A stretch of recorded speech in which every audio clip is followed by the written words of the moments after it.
সবাইকে নমস্কার জানিয়ে শুরু করতেছি আমার আজকের রান্না। আমার আজকের রেসিপি টমেটো আর ফুলকপি দিয়ে রুই মাছ রান্না করার রেসিপি। তো প্রথমেই কড়াইয়ে দিয়ে দিলাম পরিমাণ মতো সয়াবিন তেল। এবার এই দিয়ে দিচ্ছি একটি পেঁয়াজ কুচি।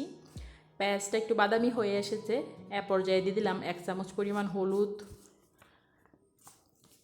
তো আবার একটু জল দিয়ে দিচ্ছি কারণ পেঁয়াজটা পুড়ে যাবে। এক এক করে সব মশলা দিয়ে দিচ্ছি। আমি এখানে শুকনো মরিচের গুঁড়া ব্যবহার করব না, কাঁচা মরিচ দিয়ে তরকারিটা রান্না করব। আর এই শীত সিজনে কাঁচা মরিচের তরকারি খেয়ে দেখবেন অনেক টেস্ট। আমি আজকে টমেটো আর ফুলকপি দিয়েই মাছ তরকারিটা রান্না করব। তো ফুলকপিটা আগে থেকে কেটে নিয়েছি, কেটে ধুয়ে রেখেছি। এবারে মশলাটা একটু কষিয়ে নিয়ে এর মধ্যে ফুলকপিটা দিয়ে দিলাম। ফুলকপিটা আলাদা করে সিদ্ধ করে নিয়ে নিই, মশলার সঙ্গে একটু কষিয়ে নিচ্ছি, এতে করেই হয়ে যাবে।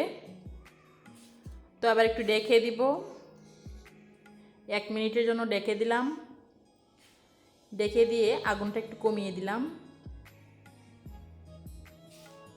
1 থেকে 2 মিনিট পর দেখুন মশলাটা ভালোভাবে ভাজা ভাজা করে নিয়ে এবারে দিয়ে দিচ্ছি পরিমাণ মতো জল। এর মধ্যে দিয়ে দিব টমেটো।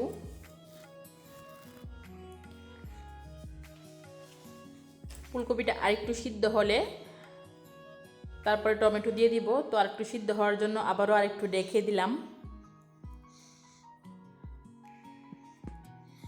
তো মোটামুটি জাল হয়ে এসেছে, এ পর্যায়ে টমেটো দিয়ে দেব।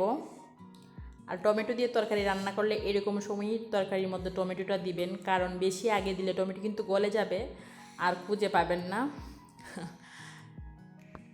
আর আমি এখানে বড় মাছ আগে থেকেই হালকা করে ভেজে রেখেছিলাম, এবারে ঝোলের মধ্যে ছেড়ে দিয়েছি।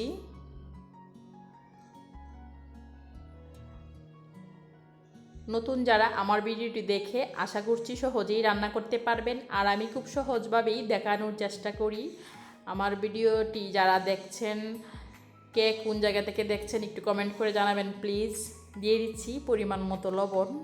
আর আপনি যদি আমার চ্যানেলে নতুন হন তাহলে আমার চ্যানেলটি সাবস্ক্রাইব করে দিয়ে দেবেন আর একটি লাইক দিয়ে যাবেন যদি আপনার কাছে ভিডিওটি ভালো লেগে থাকে।